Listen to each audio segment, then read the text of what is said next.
아브라함이 갈대아 우르를 떠났던 해는 몇 년도? 주전 2166년.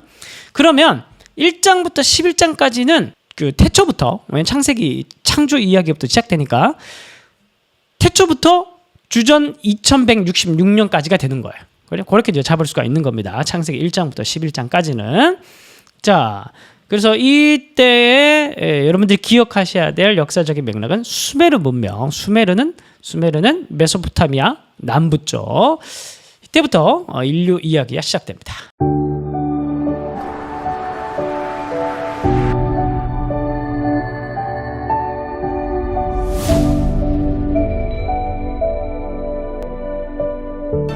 자, 메소포타미아 남부 지역에 보면 수메르 그쪽에 에덴이 있었다고 추정을 해볼 수가 있습니다. 왜냐하면 창세기 보통 우리가 에덴 동산의 이야기가 나오면 이거 뭐 되게 약간 신화적 이야기고 역사적인 것과 상관없이 우리 느껴질 수가 있는데 메소포타미아에 흐르고 있는 강들 이름들이 쭉 4개의 강들이 언급이 됩니다. 그래서 기본적으로 창세기의 저자는 에덴의 위치를 메소포타미아 남부로 위치를 하고 있고 실제 역사, 청동기 역사에서도 그 인류 문명이 가장 먼저 활약이 꽃피었던 지역이 메소포타미아 남부 지역이죠. 수메르 문명, 인류 최초의 문명. 창세기 1장부터 11장까지에서는 크게 3가지의 이야기가 나옵니다. 첫 번째 이야기가 여러분들 9페이지 지금 2번에 3개의 이야기 중에 첫 번째가 바로 에덴 동산 이야기. 창조 기사와 에덴 동산 이야기인데 자, 우선 이 이야기부터 한번 살펴보면 여러분들 창세기의 창조 이야기 태초에 하나님이 천지를 창조하시니라. 그리고 이제 말씀이 또 빛이 있으면 빛이 있었고 뭐 이렇게 쭉 이야기가 이제 진행이 되잖아요. 창조라는 말은 성경적인 맥락에서 가장 중요하고 근본적인 신학적 토대가 되는데 주권에 대한 부분이에요. 하나님은 왕이시다.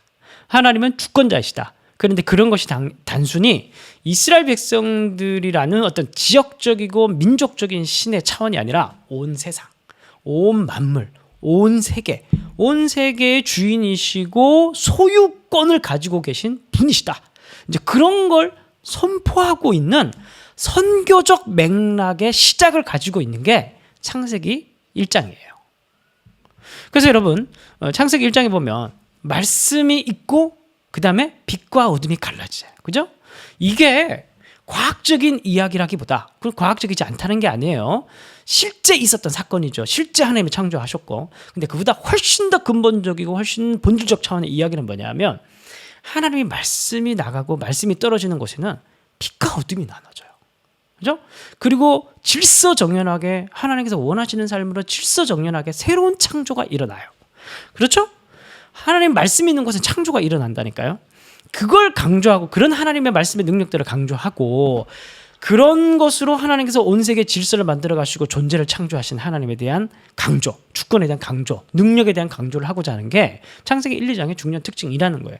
그래서 그걸 요한복음의 기자가 다시 가지고 와서 로고스라는 말로 바꿔가지고 당시에 그리스 철학에 심취되어 있던 사람들에게 독자들에게 그걸 다시 재설명하지 않습니까? 그죠? 그래서 결국 중요한 창조적 사건이 말씀의 창조나 물리적 창조나 모든 것에 대한 창조의 능력과 주권과 소유권을 가지고 계신 분은 하나님이다. 그렇게 선교적 선언을 하면서 시작하는 게 창세기의 이야기다 라는 것입니다. 그리고 이제 그 다음에 중요한 전제가 뭐냐면 우리가 가지고 있는 흔히 많이 하고 있는 오해가 교회 밖의 것은 뭐 다 악하고 뭐 좀 그런 어떤 종교적이고 일상적인 것을 좀 구분하는 그런 게 있잖아요. 그래서 뭐 직업 같은 경우도 예전에는 목사는 성직, 목사 외에 다른 성도들이 하고 있는 일은 막 그냥 세상 일 뭐 이렇게 얘기를 하는데 근데 그건 개혁주의 정신이 아니죠. 기독교 정신이 아닙니다.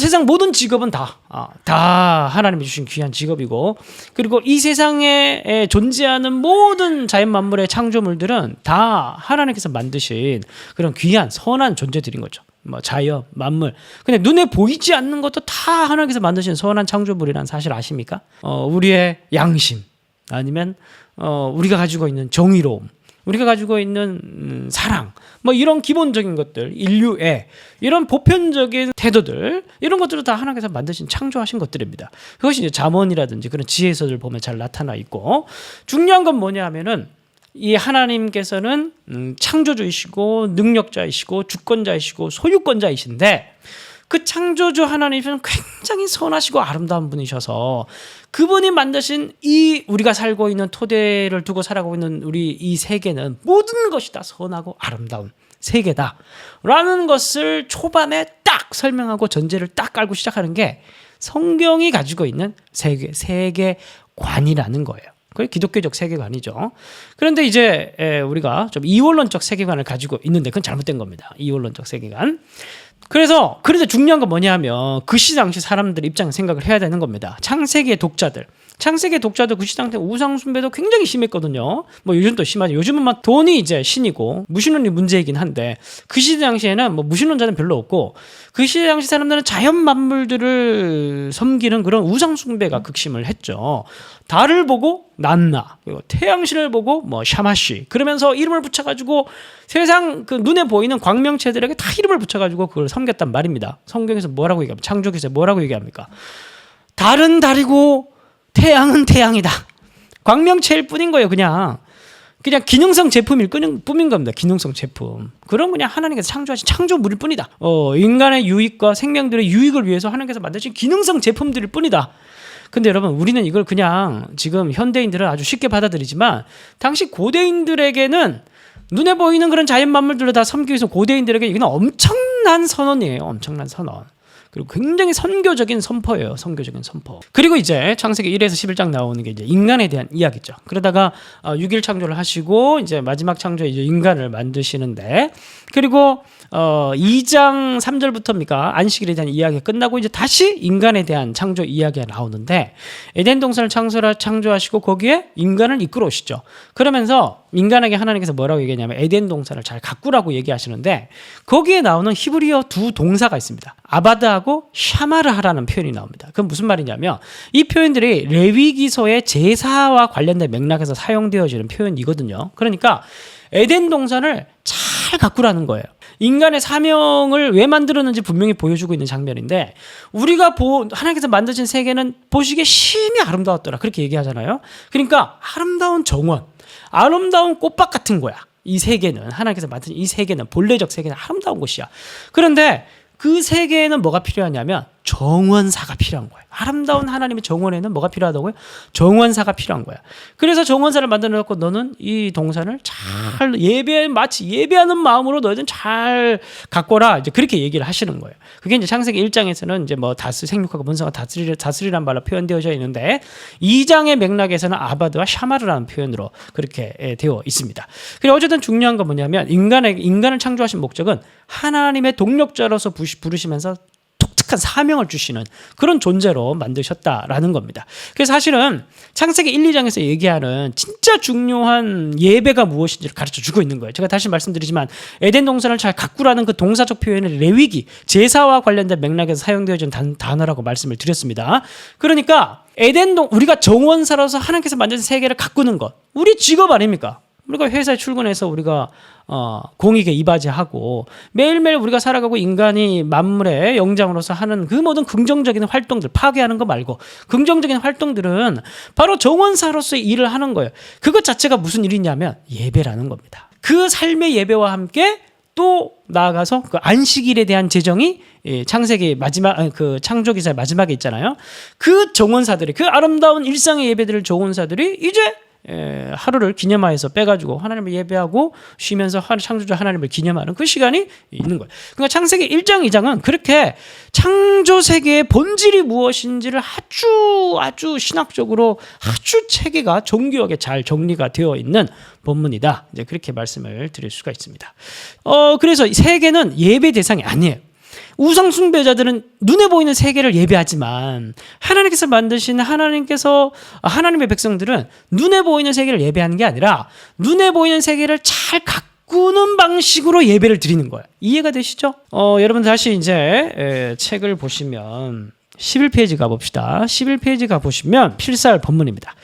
여러분 제 얘기를 듣고 1장 24에서 2장 3절을 여러분들 필사를 한번 제가 지금 방금 말씀드렸던 내용을 기억하시면서 필사를 한번 해보시면 여러분들 좀 느낌이 다르게 필사를 하실 수 있을 겁니다. 그래서 종류대로 만드셨죠. 종류대로. 그리고 인간을 만드셨는데 하나님의 형상, 사람 다스려라 복을 주셨습니다. 그죠? 이 복이라는 건 사명의 복이에요. 그 하나님께서 세계를 만드시고 뭐라고 그러셨어요? 아유, 내가 좀 더 잘 만들 걸. 그렇게 하셨나요? 하나님께서 힘이 좋았더라. 얼마나 좋았으면 힘이 좋았더라. 그죠? 그리고 하나님과의 바른 관계에 대해서는 안식일에 대한 제도를 제정하시면서 바른 관계를 설명하려고 합니다. 생각하시면서 하셨으면 좋겠어요. 근데 문제가 발생했습니다. 문제가 발생하는 게 3장부터 문제가 발생을 하죠. 유프라테스 강과 티그리스 강이 쭉 흐르고 있는데 아무래도 여러분 강이 흐르는 곳에 왜 문명이 발달할까요? 비옥한 땅이 이제 형성이 되면서 사람들이 거기에서 또 물을 이용해서 농사도 짓고 뭐 고기도 잡고 그러면서 강 근처에 사람들이 모여 살면서 거기서 이제 문명이 이제 발전하기 시작하는 겁니다. 근데 등 따시고 배부르면 뭐 한다고? 죄 짓는다고. 여기 메소포타미아의 두 개의 강을 중심으로 해서 막 이제 문명이 꼽히기 시작하는데 특별히 남부 지역의 화려한 문명이 청동기 문명이 꼽히기 시작합니다. 그게 바로 수메르 문명이라고 하는데요. 그때 당시에 벽돌 굽는 기술이 있었습니다. 이 토기에 그려져 있는 색채, 이 색채가 중국보다 퀄리티랑 비교했을 때 중국보다 1000년이나 앞서 있었다고 합니다. 그러니까 이 채색된 토기의 채색의 상태는 당시 인간이 불을 다루는 기술을 가늠할 수 있는 그런 기준이 되는데 청동기 문명이 우리가 생각하는 것 이상으로 굉장히 발전된 문명을 가지고 있었다. 그리고 뭐 여러분들 잘 아는 지구라트 같은 경우에는 메소포타미아 남부 수메르 문명의 사람들이 동네마다 신전들을 뒀거든요. 신전들 사각형 모양의 그 신전들이 지구라트라고 합니다. 그래서 지구라트들이 많이 발견됩니다. 그런 거 다 이제 건축 기술이죠. 건축 기술도 아주 뛰어났고, 그리고 이런 것들이 발전되기 시작하면서 잉여물들이 생기고, 그리고 사람들이 잉여물들이 생기면 사유재산들을 보호하기 위해서 사병들을 두고, 사병들이 늘어나다 보면은 집단이 형성되고, 그 다음에 집단적인 악들이 발생하게 되는 겁니다. 전쟁이 발발하고 인신매매가 일어나고 이제 이런 일들이 이제 발생하게 되는 거예요. 그래서 이제 창세기 3장 이후부터 해서는 점점 더 이제 죄가 인간의 한 개인적 죄가 아니라 이제 집단적 악으로 발전하는 그런 모습들을 보여주게 됩니다. 자, 그런데 이제 참 가장 이제 심각한 문제는 이제 신앙에 대한 부분이겠죠. 이제 우상 숭배가 이제 가장 좀 심각해지는데 수메르 문명에서 발견되는 중요한 수메르 신화의 특징들이 뭐냐면 여러 가지 말은 이제 그 자연 만물에다가 이제 이름을 다 붙여요. 신들의 이름을 다 붙여가지고 스토리를 만듭니다. 그래서 뭐 길가메시 서사시라든지 뭐 아트라하시스 서사시입니까? 뭐 그런 서사시라든지 그런 어떤 신들의 스토리입니다. 신들의 스토리인데 거기에는 그 시대 당시 사람들의 세계관이 녹아져 있는 것이죠. 세계를 어떻게 이해하고 있는지. 그래서 그런 중요한 건 뭐냐 하면 이 주변 나라들의 신화들을 보면 바벨론 신화, 아시리아 신화, 가나안 신화들의 이야기를 보면 수메르 신화의 특징과 똑같은 특징을 가지고 있습니다. 구조가 똑같습니다. 똑같은데 신들의 이름만 바뀝니다. 뭐 그렇게 되면은 이제 수메르 신화에서 수출이 되어져서 퍼져나갔다. 이제 뭐 그렇게 볼 수가 있는 것이죠. 그래서 이런 점점점 하나님께서 만드신 창조 세계가 악이 이제 개인적 악에서 라멕, 뭐 가인, 라멕, 그 다음에는 이제 바벨탑, 뭐 그렇게 도시가 뭐 될 때까지 그렇게 도시적 악으로 진행될 때까지 진행되고 또 우상 숭배가 극심해지고 있는 그런 상황 가운데서 이제 하나님께서 무엇을 하시는가 이제 거기에 이제 관심을 가지고 있는 게 성경 전체 관심이자 창세기 1장부터 11장까지의 관심이라고 볼 수가 있겠습니다. 그래서 여러분 세 개 이야기 중에서 아까 에덴 동산의 이야기를 했는데 이제 두 번째 이야기 노아 홍수에 대한 이야기를 해보도록 하겠습니다. 노아 홍수는 이제 발전해가는 악의 모습에 대한 하나님의 창조주 하나님의 창조 세계를 선하게 만드신 하나님의 반응이라고 볼 수가 있는 것이죠. 하나님께서 어떻게 반응을 하셨습니까? 하나님께서 물로 홍수 심판을 하셨습니다. 그때 당시 수메르 신화를 보면은 메소포타미아에 있는 두 개의 강들이 자주 이제 범람을 했습니다. 자주 범람을 했기 때문에 그 범람하는 강들에 관한 이야기들이 있는데 그 이야기들의 내용들을 보면은 신들의 변덕이라고 설명을 합니다. 인간들의 인구 밀도를 줄이기 위해서 홍수를 통해서 인간들을 그냥 죽였다. 창세기는 명확하게 얘기를 하죠. 이건 하나님의 심판이다. 그 무엇에 대한 심판입니까? 바로 죄에 대한 하나님의 심판이다. 그 시대 당시 사람들에게는 어떤 윤리적 개념이라든지 어떤 그런 개념들이 굉장히 희박한 상태였습니다. 그런데 창세기 이야기에서는 뭐라고 얘기하고 있냐면은 천지를 창조하시는 하나님은 이 세계에 있는 그런 악들, 죄들, 그런 것들을 보지 못하신다. 이제 그런 걸 이제 설명하고 있는 겁니다. 하나님께서 얼마나 어떤 성품을 가지고 계신 분이신지를 너무나 잘 설명하고 있는 대목이라고 볼 수가 있는 것이죠. 자, 그리고 이건 이제 하나님 통치 행위입니다. 천지를 창조하신 하나님의 당연한 통치 행위예요. 이런 하나님의 심판 행위의 근거는 어디 있냐면 창조주이시기 때문에 이게 나오는 겁니다. 창세기 1, 2장이 있기 때문에 그 이후에 이 세계에 대한 심판 또 근거가 생기는 거예요. 그런데 심판만 하시는 분이 아니시죠. 심판이 있으면 늘 동시에 따라 나오는 것이 있습니다. 이것은 성경 전체에서 계속 반복되는 이야기입니다. 심판하시면서 동시에 무엇을 하십니까? 구원을 해가시죠. 그런데 어떤 방식으로 하나님께서 구원하시느냐? 이것은 성경 전체를 이해하는 데 너무 중요한 포인트라고 볼 수가 있습니다. 어떤 방식으로 구원해 가십니까? 바로 한 사람을 부르죠. 하나님께서 남은 자들을 선택해 가면서 그 사람을 중심으로 남겨놓고 새로운 이야기를 준비해 가시는 그런 방식으로 구원해 가십니다. 그 노아와 그의 가족 이야기가 나오고, 그리고 연속해서 노아 홍수 이야기 다음에 11장에 가면 바벨탑 사건의 이야기가 나오죠. 그리고 더 노아 홍수 이후에도 인간들은 정신 차리지 못하고 더 이제 조직적으로 죄가 발전해가는 모습들을, 불순종해가는 모습들을 보여주고, 그리고 하나님께서 또 여기서 새로운 또 구원의 행동들을 하십니다. 그게 누구냐면은 앞에는 노아였지만 이제는 아브라함과 이제 그의 후손을 준비하는 이야기로 발전하게 됩니다. 1, 2장에 창조 이야기가 있죠. 창조 이야기는 성경 66권의 그저 거의 토대와 같은 하나님은 어떤 분이시냐? 창조주이시고 주권자이시고 소유자이시며 세상을 아름답게 창조하신 분이시다. 그런데 세상이 망가지고 있어요. 3장부터 인간의 죄를 저지르고 죄가 들어오고 죄가 세력화되고 그러면서 뭐 여러 가지 많은 망가지는 이야기가 나옵니다. 그러면 세계를 창조하신 하나님은 어떻게 하시느냐? 이제 아담과 하와가 아들을 낳는데 가인과 아벨인데 가인이 아벨을 죽였죠. 그죠? 근데 이 아벨이 죽고 난 이후에 셋을 낳습니다. 그러면서 셋을 통해서 이제 언약의 계보가, 언약 자손의 계보가 이어지는 거예요. 그래서 5장에서 범죄가 있고 난 이후에 셋을 낳게 되고 5장부터 셋의 족보가 나와요. 셋의 족보가 나오고 이 언약 자손의 족보 마지막에 누가 등장하냐면 노아가 등장합니다. 그리고 홍수 사건이 있어요. 그리고 연속해서 바벨탑 사건이 있고요.